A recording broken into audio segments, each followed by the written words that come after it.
Ideas in STEM Ed is a production of the Idea Engineering Student Center at UC San Diego, which works to promote community, success, and inclusion at all levels. My name is Darren Lapomi, Professor of Nanoengineering and Chemical Engineering and Faculty Director of the Idea Center. The purpose of this podcast is to provide a forum for the discussion of innovative and inclusive approaches to teaching and mentoring, and to support the personal and academic flourishing and success of students in science and engineering. To learn more about the Idea Center, visit jacobschool.ucsd.edu/idea. Dr. Wendy Marie Ingram is an advocate for mental health in academia. She is the founder and CEO of Dragonfly Mental Health, a nonprofit that works to improve the mental health of researchers, especially trainees such as graduate students and postdocs. Wendy earned her PhD in molecular and cell biology at Berkeley and was a postdoctoral fellow in psychiatric epidemiology at Johns Hopkins School of Public Health. Through Dragonfly, Wendy has spoken at many institutions and as a consultant has developed individualized plans for institutions seeking to improve the mental health of their researchers. Wendy Ingram, thanks for coming on the podcast. Thanks so much for having me. What is psychiatric epidemiology? Well, epidemiology is the study of populations and usually the causes, or certainly at least the correlations with health conditions. And so that's why I was in the School of Public Health. But psychiatric epidemiology is a subdiscipline of that focuses in on the mental disorders, the psychiatric conditions that, at least in the US, are enumerated quite thoroughly in the Diagnostic Statistical Manual, now on its 5th edition. So the DSM-5, any of those psychiatric conditions that are not considered, but often have many neural overlaps with neurology and many other conditions. The psychiatric epidemiology is what focuses in on those diseases. After your PhD, did you take time doing something else, or did you go right into the postdoc? So I actually, right after, the only way I got out of my PhD was by, it's a little unfair to phrase it that way, but for anyone who has completed a PhD, especially in the biological sciences, they may recognize this story of finish my work, finish my dissertation, everything looks good. But don't you want to just finish this last experiment? Oh, don't you want to just kind of stick around and train this new postdoc to take over your work? Well, wait, we just have like one more paper to write. And so things were dragging out about 9 months or so longer than I really had anticipated. Mm-hmm. And ultimately, I booked a one-way ticket to Thailand and told my PI, I'm leaving May 13th. I just no. So I went to Thailand for about 3 months and also spent a little bit of time in India following my PhD before starting my postdoc on the East Coast. So what was it that made you switch fields so dramatically, one would think? So my research interests have really always been in mental health. So that at least was consistent. But I was very focused on the molecular underpinnings of psychiatric disease. How do molecules and genes and genetics and different kinds of biology, as we can measure it so beautifully with biochemistry and molecular biophysics and molecular and cell biology and neuroimmunology, all these wonderful things I had very intentionally studied. How do those contribute to psychiatric disease, this really interesting constellation of illnesses that involve, I would say, our most complicated organ, the brain. But at the same time, really quite clearly, since even I was in graduate school, there was always another piece of life in the academic arena that was influencing me at the same time, and I engaging in it, which was advocating for the mental health of academics themselves. Initially my fellow PhD students at UC Berkeley, And then at Johns Hopkins, the same thing. And ultimately, that kind of advocacy work on the grassroots level, while we were doing good in our local space, there just seemed like there was such an opportunity and a gap that needed to be addressed in academia worldwide, where these small efforts, while very impactful and wonderful in their own way, weren't creating the systemic change we really need as well. And so in 2019, I both applied for my first faculty tenure track position and made it pretty far, but it was kind of more testing the waters. But I had my entire research plan for a bench biologist studying microglia in their role in depression and treatment-resistant depression, and how does electroconvulsive therapy work. This was what I was planning on studying. Mm-hmm. And that same fall, I was invited to give a plenary talk at a scientific conference in Berlin, talking about my advocacy work. And that advocacy work really generated a huge, overwhelming response from the audience. And it became abundantly clear that there was a global need. This was not something exclusively to the little realms of academia I've been in. Mm-hmm. And just it opened my eyes to, okay, well, what do we do? How do we do this? What would be the path if we were to? And as you know, with a very healthy respect, I would say for tenure track positions, I knew I couldn't do both. And so it really came down to a question of, what do I want to spend my time and effort on right now? Mm-hmm. And what's going to feel the best in the moment? And ultimately, just to kind of say, well, what made me change fields so dramatically? It was loss.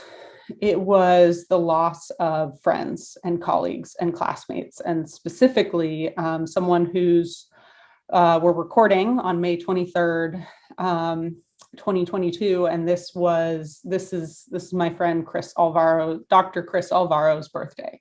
Mm-hmm. So it's a very hard. It's a tough day. It's a tough anniversary for me because we named Dragonfly Mental Health in honor of Dr. Chris Alvaro, who we lost to suicide and depression at the age of 29 in 2018.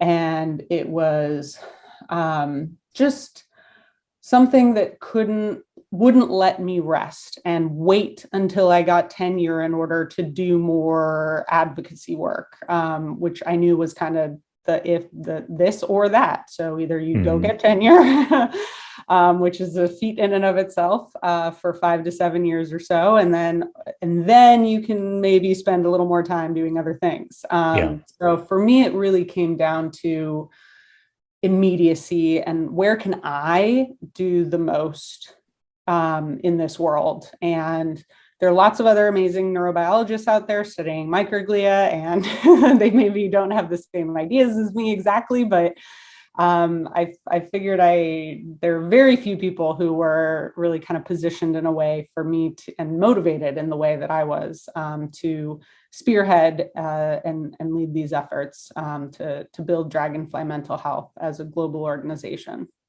That's wonderful. I can see I feel on a small scale a little bit of I don't know if surprise is the right word, but where you were asked in the situation where you were asked to speak not about your scientific work, but about your advocacy work.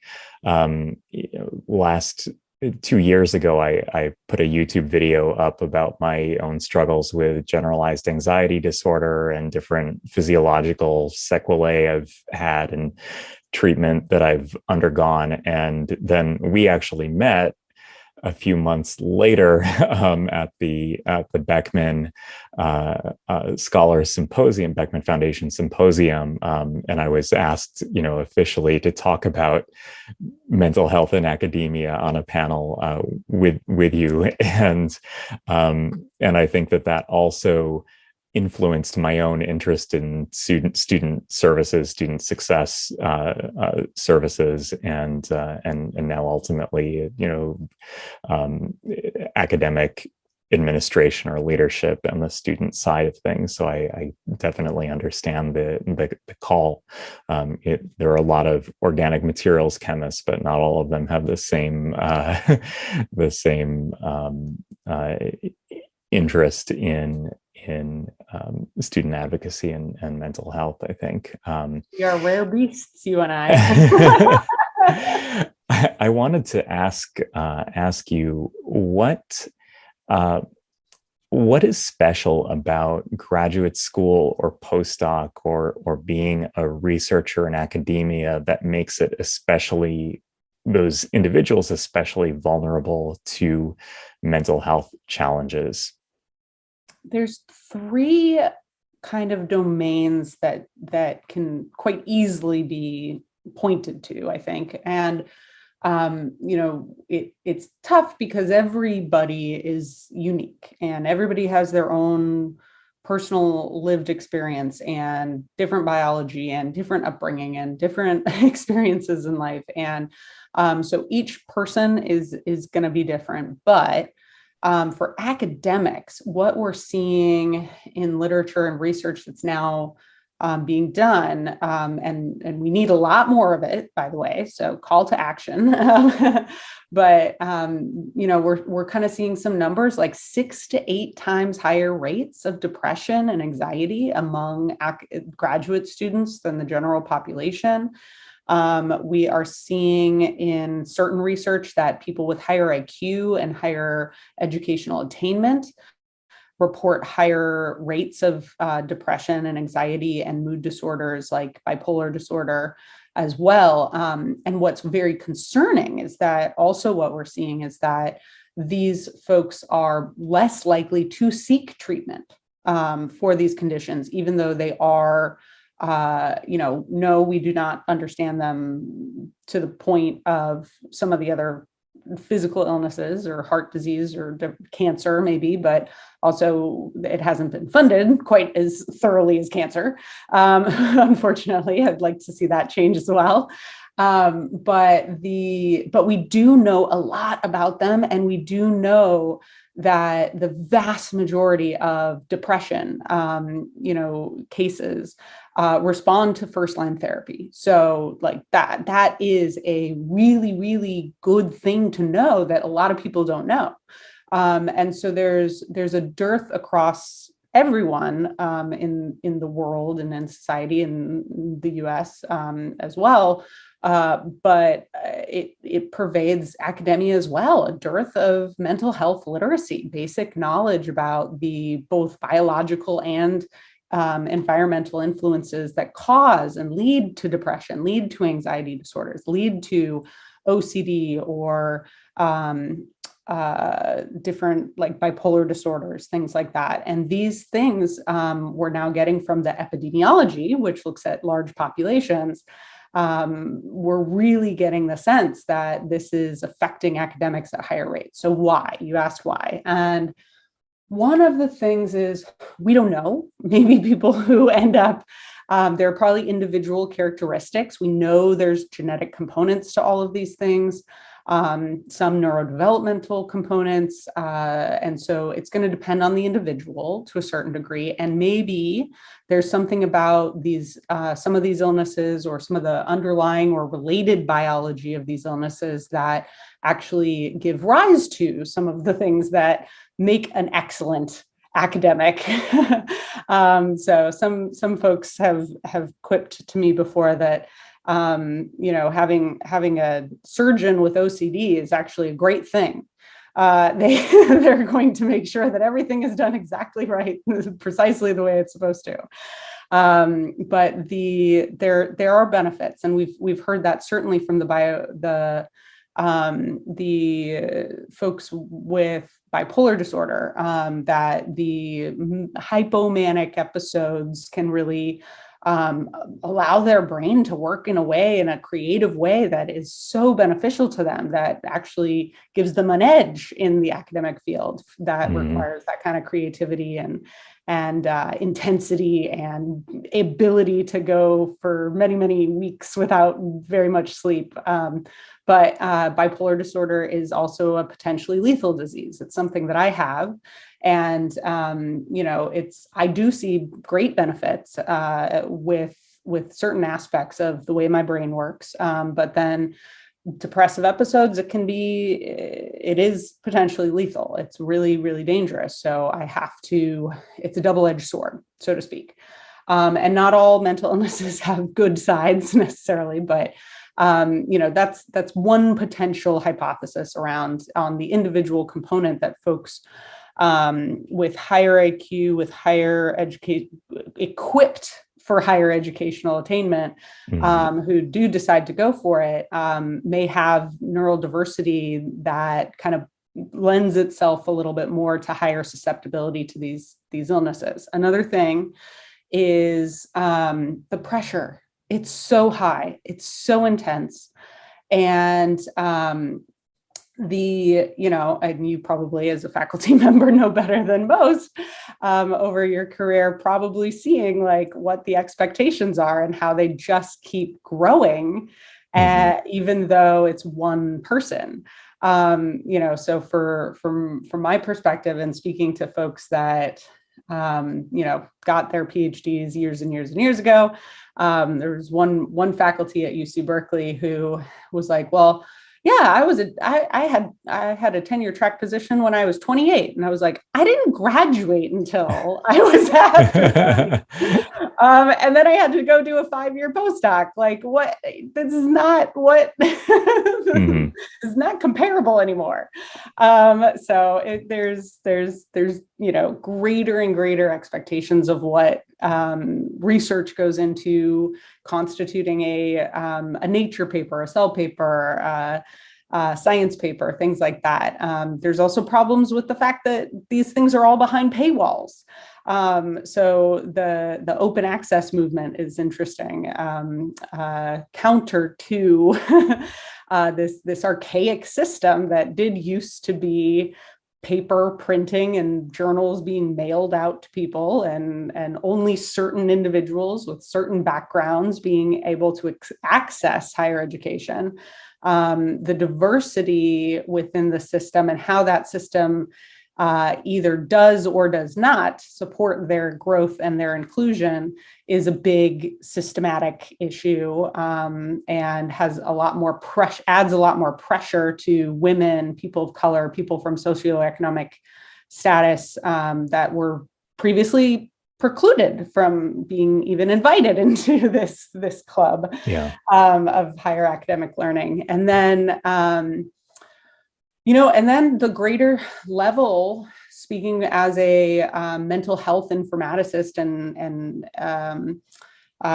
someone, psychiatric epidemiologist, the mental access to mental health and really good mental health care is a huge challenge in a lot of areas, including the US. And so getting access to that care in a timely manner is a big component as well. And that's no different from, and sometimes even harder for academics than people who, finished their undergrad and got a job that has a healthcare system that they can go and, they decide they need some therapy for depression or anxiety. They get an appointment next week. At universities, which is usually where graduate students get their healthcare, I was at Berkeley and there was at least a 6-week waiting period from when I finally broke down and was like, okay, well, I probably need some help now. I'm really at my wit's end. I can't hold it together anymore. I reached out for help and it was like over a month. Do you find, Wendy, that primary care doctors are maybe an underutilized resource in this regard? Because I think that, it's often easier to get an appointment with your PCP than it is with your campus mental health resources. I do think it's an underutilized resource. And one of the things that is interesting from the medical informatics field is that the vast, vast majority of antidepressants, which treat both depression and anxiety and a whole host of other psychiatric conditions as a first-line treatment, like OCD, many conditions benefit from SSRIs, selective serotonin reuptake inhibitors, as a first-line approach. And that is something that the vast majority are prescribed by PCP, by primary care physicians, not by psychiatrists. But there's also some problems there. And one of them is societal and stigma-based, is that most people wait 6 to 8 years after the onset of symptoms to seek treatment for depression. This is incredible. Like, imagine doing that for cancer. You're like, it's pre-screening. It's the prevention is the best medicine. And so the earlier people, but this is driven by stigma. People are worried about people judging them, especially people who their brain, like academics, identify their mind and their brain as their most useful tool that they rely on. And so there's a huge stigma for seeking care for that organ. I think in the case of anxiolytic medication in particular, I think we are sometimes concerned that we would lose our edge, that it would numb the peaks, and that we need the anxiety in order to fuel the creativity. When I was a student, going back to undergrad, I always felt as though there was a gun to my head, like almost literally, like I almost felt like pressure on my skull, that would just drive me like an overclocked microprocessor. Like, I don't know, whatever my rating was, whatever Q factor, whatever it is, but I was getting more out of it than I was like endowed with. And I felt like I just had to keep up that intensity to achieve whatever is success, such as it was. And, I'm thinking, you said 6 to 8 years before somebody starts seeking help. I'm thinking about my first, onboarding visit with my primary care doctor 10 years ago. And I got a diagnosis of hypertension. And I said, no, it's only high at the doctor. And so I got the blood pressure cuff and I monitored it 5 times a day for 2 weeks, and I brought back to him the printout and I said, look, it's fine. So we changed it from hypertension to white coat hypertension.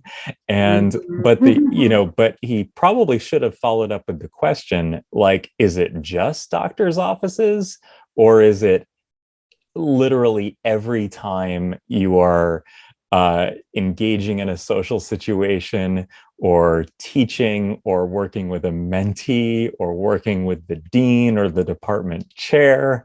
And of course, the answer would be, well, okay, it's basically high all the time. And but not when I'm alone in a room with my blood pressure cuff. Exactly. Right.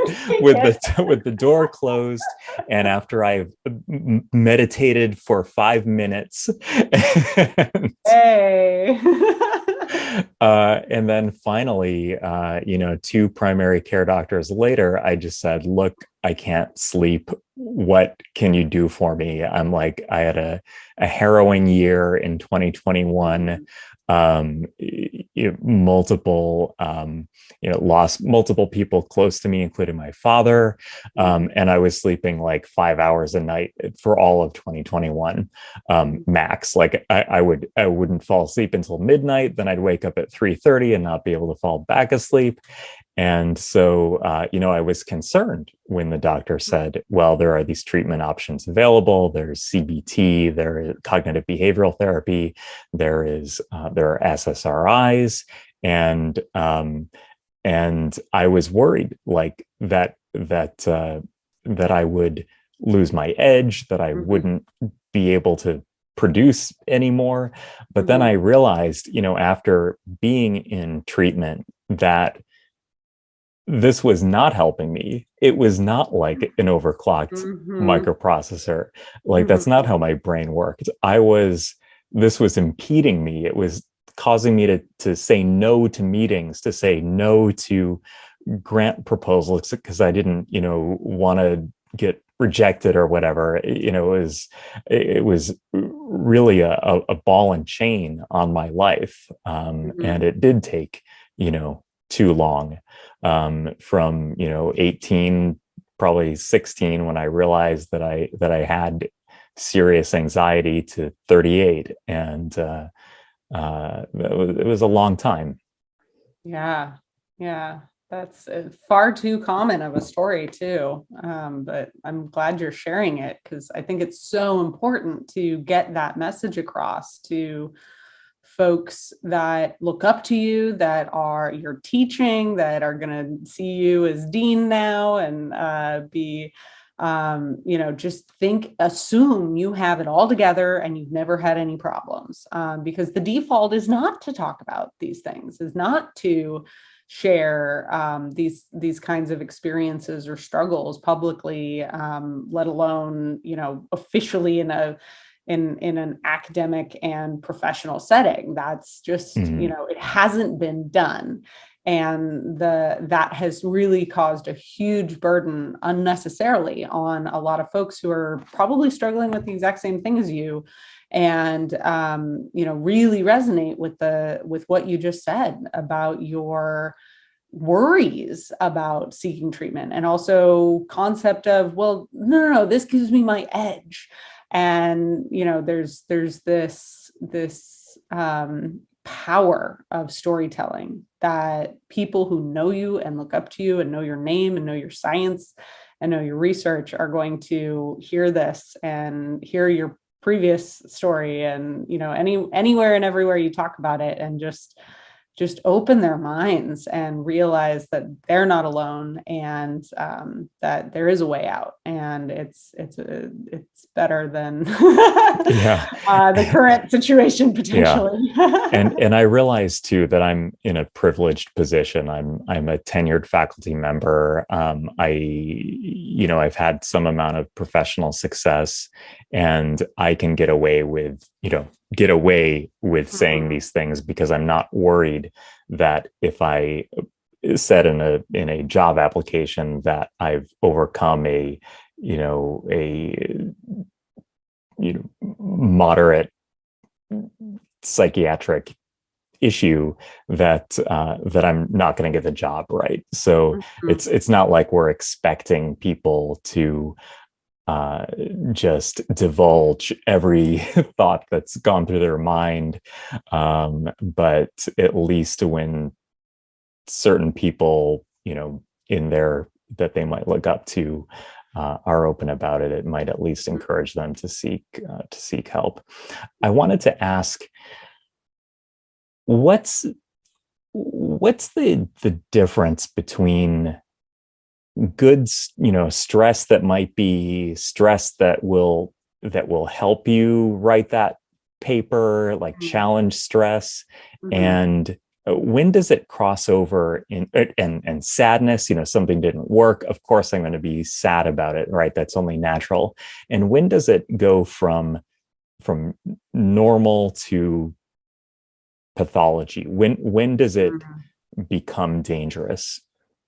So one of the things that I've heard from professional psychiatrists that we refer to, because myself and Dragonfly are not in the business of delivering healthcare or health advice. We're delivering health information, and trying to do that. So just to make that abundantly clear, I'm not a disclaimer psychologist.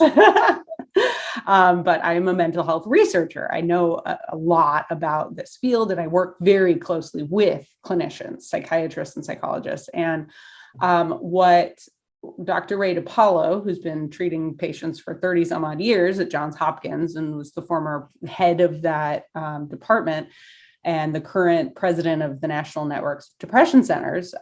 He recently answered some questions for Dragonfly on something called Dragonfly Asks the Experts. And we asked him, when is the right time to seek care for your mental health?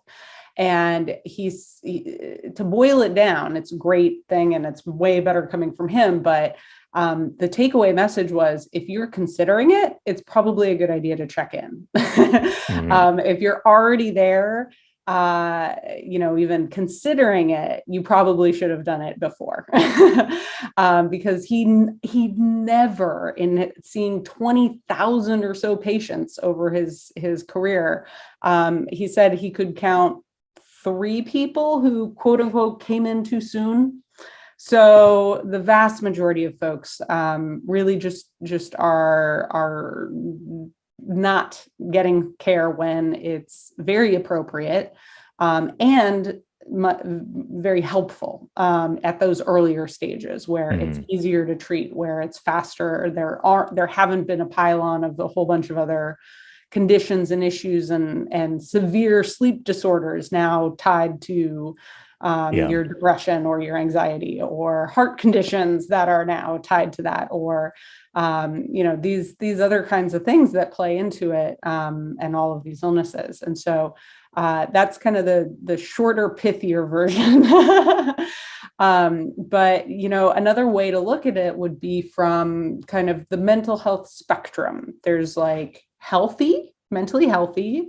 There's stress, which everybody has, planned and unplanned stress in their life, which can range from knowing that you have a test coming up, or knowing that you have a tenure track position interview coming up, or postdoc talk, or whatever it is.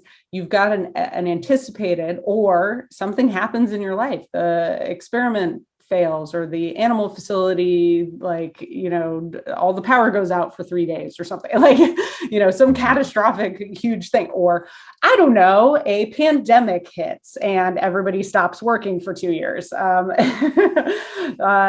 Things outside your control, which are stressful.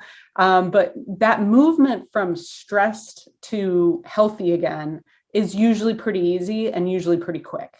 Distress is another stage past that, which doesn't meet the criteria for any of these illnesses, where if you do go to a psychologist, if you do go to your PCP, if you do go to a psychiatrist, there's distress and then there's disease. And those two things are differentiated by whether or not you meet clinical criteria for a disease. But distress is a very, very common state for a lot of people to be in. And that is a state that might be, quote, subclinical, but still it's not easy. It's not quick to get back to that, bounce back to that mentally healthy state. And so folks in that gray zone, that kind of area, really is probably a huge chunk of folks for a long period of time, which can eventually get into that disease state. The disease state can also be, people can have illnesses like yourself, like me, that we find the right treatment for us and for our situation that balances what we care about in our own personal and professional lives. And then we can be in a mentally healthy state and still have a disease. And then crisis is that far end of the spectrum, which far too often we let people get to, and we let ourselves get to. And that's when people become suicidal. That's when people are experiencing a psychotic episode or a panic attack. And that's a really tough state. And it's acute and it's emergent. And often the person is not able to handle it and control it themselves. And they really need a supportive, educated community around them that knows how to respond and how to help them in that moment, and get them to the care that they need. So the other way to look at your question is to say, how easy is it for you to bounce back to a mentally healthy state? And if it's not easy and it's not happening fast, you're beyond just stress. So it's worth checking in with somebody who is a professional and can help you identify what's going on with you. As a trained molecular biologist, and this is more of a technical question, what do you appreciate about psychiatric epidemiology, psychiatric disease, that maybe a person in your field without that training, competent and talented as they are, might not have? Well, the first thing that pops into my head of like that I just find fascinating was realizing at some point that depression phenotypes are actually kind of a feature of our biology, not necessarily a bug. Hmm. And so this was what I realized when I really started looking in or studying immunology during grad school before I got to the psych epi. But I did get, so I started biochemistry and molecular biophysics as an undergrad, but I also got a degree in psychology. So I had abnormal and I knew all these other things about the brain and psychiatric disease back then. But for my PhD, as I started exploring, cytokines and inflammatory processes and what happens when you get infected with a worm versus a bacteria versus a virus and these different immune responses. I may get a little technical here, but I was just blown away. I was like, wait. So your immune response when you get infected with a virus is actually the thing that makes you feel sick and tired and achy and groggy and socially withdraw and cognitively slow. And wait, your immune system is doing that? It's your immune system. It's not the virus. It's your own immune system kicking in all of these inflammatory cytokines in order to rush through and control your body and turn you into a lethargic, withdrawing, slow person. So basically, it can fight off the infection while you sit your ass in bed. But then if you have stress, as we like to say about humans, not like we've been chased by lions super recently, or very many of us at any rate. If the lion comes to your cave or whatever, and you're feeling sick from your own cytokines and your own immune system trying to save your energy so you can fight off this virus that it's working on, but a lion pops up, all of a sudden, this whole other system kicks into place and suppresses that immune response and drives down those cytokines. And instantly you can jump up and run your ass off and probably do a whole bunch of things that you can't normally do on a day-to-day basis without that stress. So it's just like, it's built into our biology. It's amazing. And of course, it doesn't quite work all the time. So especially I have a specific memory of giving a talk to a bunch of investors. So this was I was doing a pitch for a financial startup that tries to get wealthy individuals to put money into research causes. And I was the featured researcher, and it was a bunch of wealth managers and wealthy individuals. And I was nervous. I was also really sick with a cold. And this was back in a time when you could still leave your house if you were coughing, and people would just be sort of annoyed, but they didn't think that they were going to die, from your exhalations. And I thought, how am I going to manage this? This is like the worst cold I've ever had, and I couldn't breathe. But then I got up there and I was completely fine. Maybe the cytokines were all suppressed in the immune reaction because of all the cortisol and adrenaline.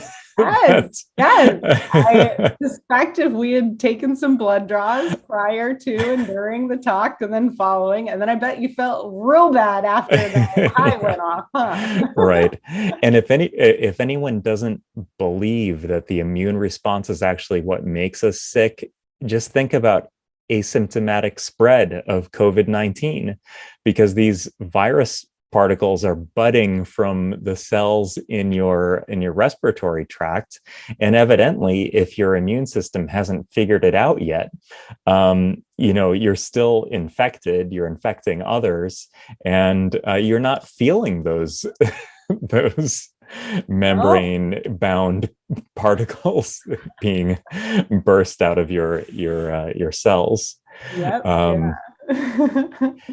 Which is why I've always, anytime people complain about the oh well, I got the vaccine or I got the booster and it made me feel sick for a couple of days, and I was like, good, that means it's working.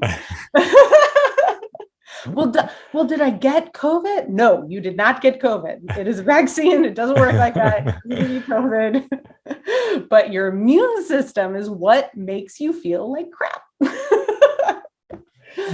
So when it's too long or at the wrong time or just popped off during the wrong period of time, then of course our brain and biology and everything else that goes with it is going to be negatively impacted. So then that's when we have disease. Mm-hmm.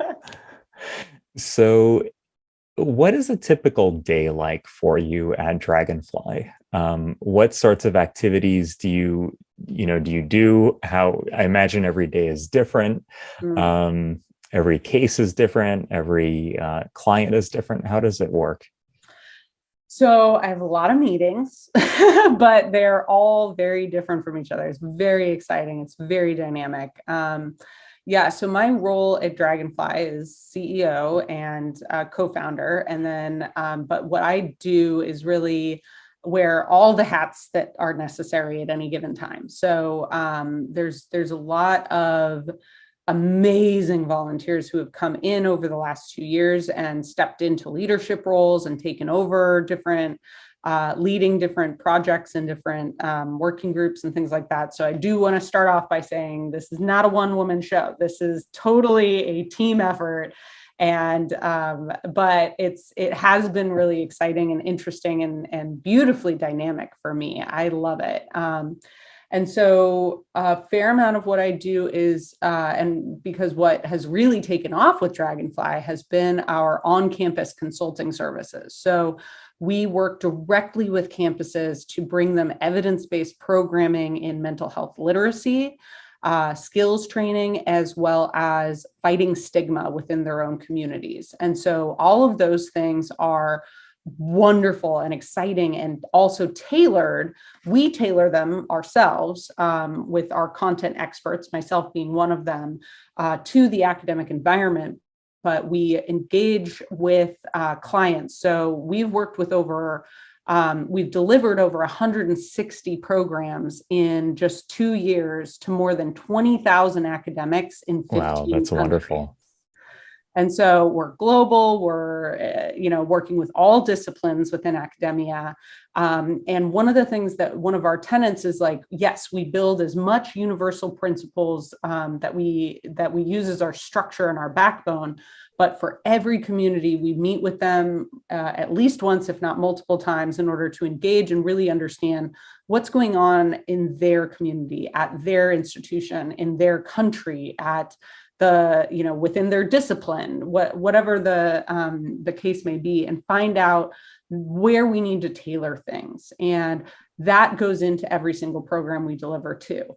And then we work with them to also help identify what's going to be the most helpful first step for their community. Do they want to start with a general overview of mental health literacy? Or is burnout very clearly an issue and you want to start there? Or is it a mentorship kind of problem? So we just recently delivered a program focused on mentoring as a two-way street to the European Space Agency for their postdoctoral fellows, which was just fantastic. But there were a couple of meetings that had to happen prior to that delivery where I met with postdocs that were in that programming. I don't know what it's like to be an astrophysicist. Let alone at their, Europe's version of NASA.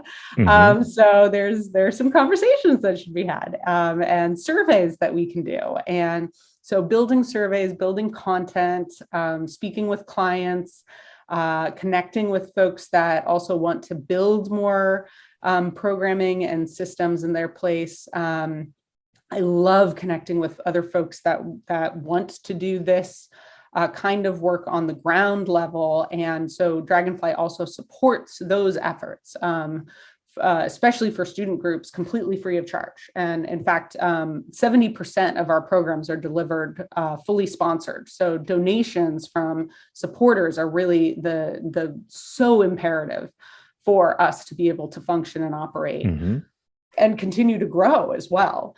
And then one of the things that has just been inspirational to me has been bringing together these volunteers and finding out what they're passionate about.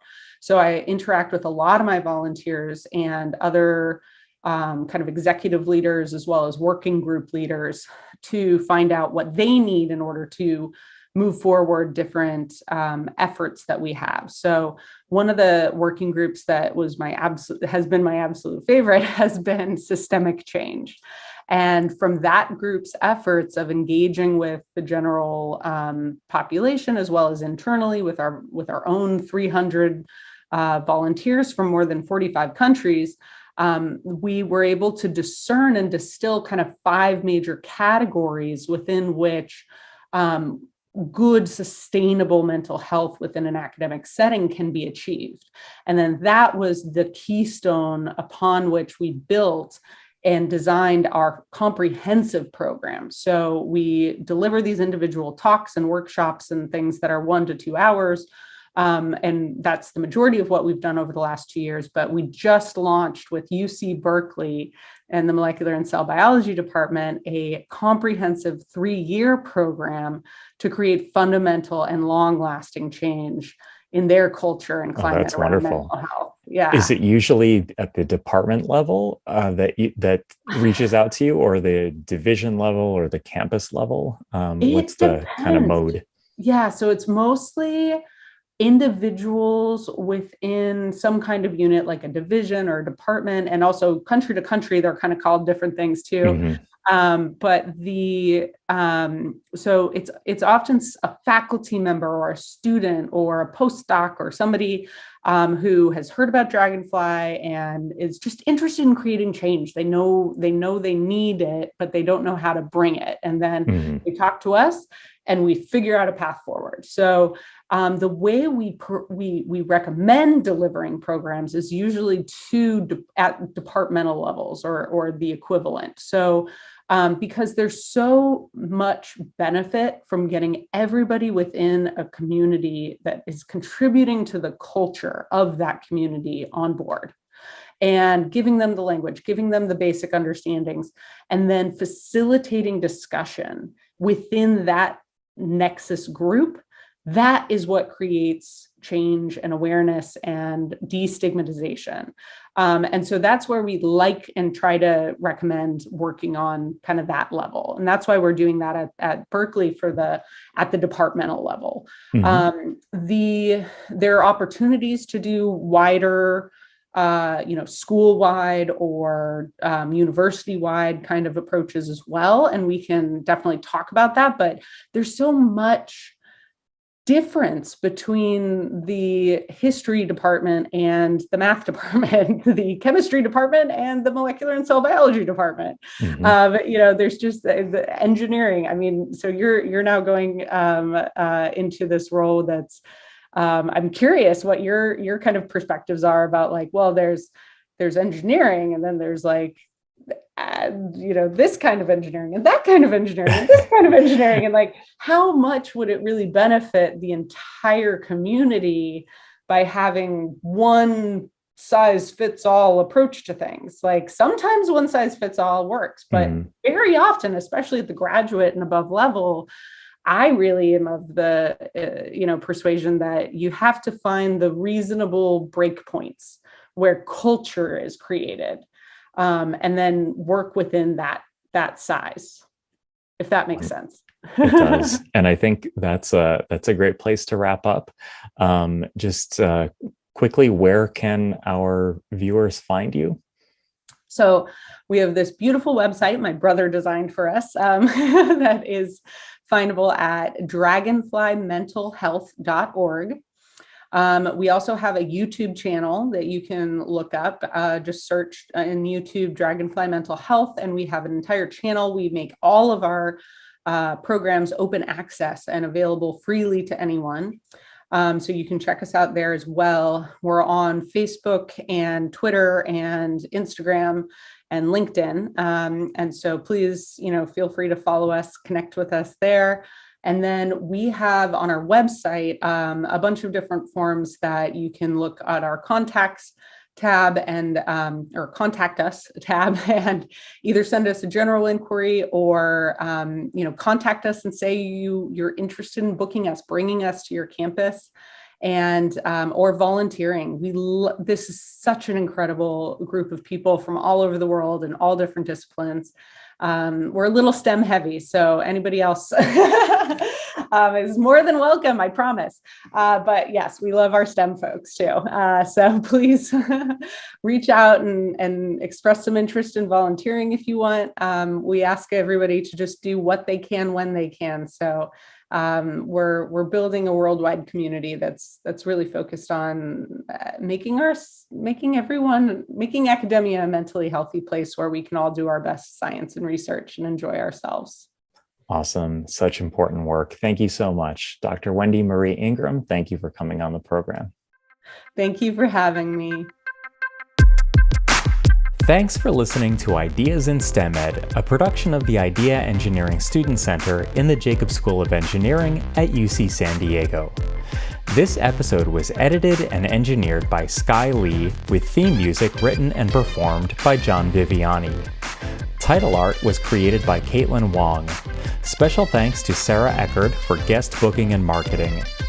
The Idea Center works to promote community, success, and inclusion at all levels. To reach us for guest suggestions and other feedback, please send an email to ideadirector@eng.ucsd.edu. And to learn more about our programs, visit jacobschool.ucsd.edu/idea. As a final note, the views expressed by me or the guests do not necessarily reflect those of the Idea Center, the Jacobs School of Engineering, or UC San Diego. See you next time.